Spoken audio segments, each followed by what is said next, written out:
Xalqaro jinoiy ishlar saqchi tashkiloti Xitoyda qo'lga ilingan Interpol raisi Meng Hongweining istifa berganligini e'lon qildi.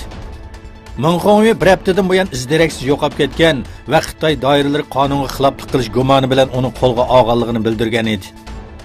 Xitoy Kompartiyasi Markaziy intizom tekshirish komiteti tomonidan e'lon qilingan bayonotda Xitoy Jamoat xavfsizlik ministrligining muavin ministri Interpol raisi Meng Hongweining qonun va intizomga xiloflik qilish gumondori deb qo'lga ilinganligi bildirilgan.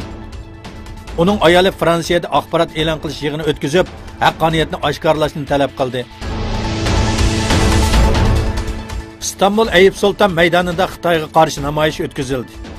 İstanbul Alperen Ocaqlari, Ma'rif, Madaniyat va Hamkorlik Vaqfi va Sharq Turkiston tashkilotlar birligi hamkorligida ishg'oliyatchi Xitoyning Sharq Turkistondagi musulmonlarga qarshi besim, zulm va assimilyatsiya siyosatiga qarshi namoyish o'tkazildi.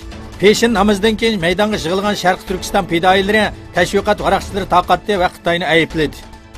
Shuning bilan birga Millatchi harakat partiyasi Malik G'ozi sho'ba raisi Ertuğrul Yücebash boshchiligidagi bir hay'at Qaysariyadagi davlat uylarida o'ltirgan Sharq Turkistonliklarni yo'qladi.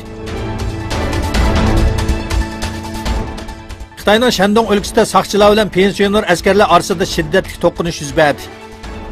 Vaqani yo'shirishga uringan Xitoy doiralari o'lgan va yaralanganlar haqida ma'lumot berishdan o'zini qochirdi.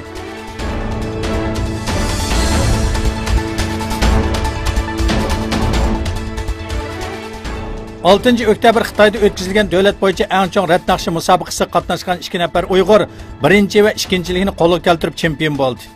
Sharq Turkistondagi bostirish siyosatlari va Xitoyning Uyg'urlarga qarshi ta'tir tashviqotlariga qarshi 28 yoshli Arafat birinchi, 29 yoshli Navqiron ikkinchi bo'ldi. Mamamını keldim, sürekli pelliği aldım. Bu gündeki neticemge hatta üzerine hayran kaldım. Bunu ben kan terini döktüm, yıllar bana cevapını verdim. Ne Kur'an dep roh bulgaçka kademli kokmay taşladım. Takdirlerdim, telmirelmedim, hiyalımga keltirelmedim. Ben bidelmedim, ben digelmedim. Müzikini sürekli terk edelmedim. İzimidi bu edem, hatta bismidi bu edem.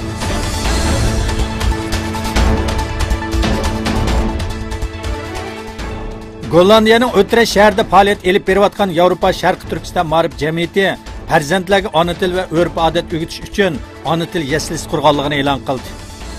Shuning bilan birga Gollandiyaning Xoarlam shahrida faoliyat elib berayotgan Sharq Turkiston kultur va madaniyat markazi 5, 6, 7 oktyabr kunlari Sharq Turkistondagi zulmni tonishtirish uchun yarmarka o'tkazdi.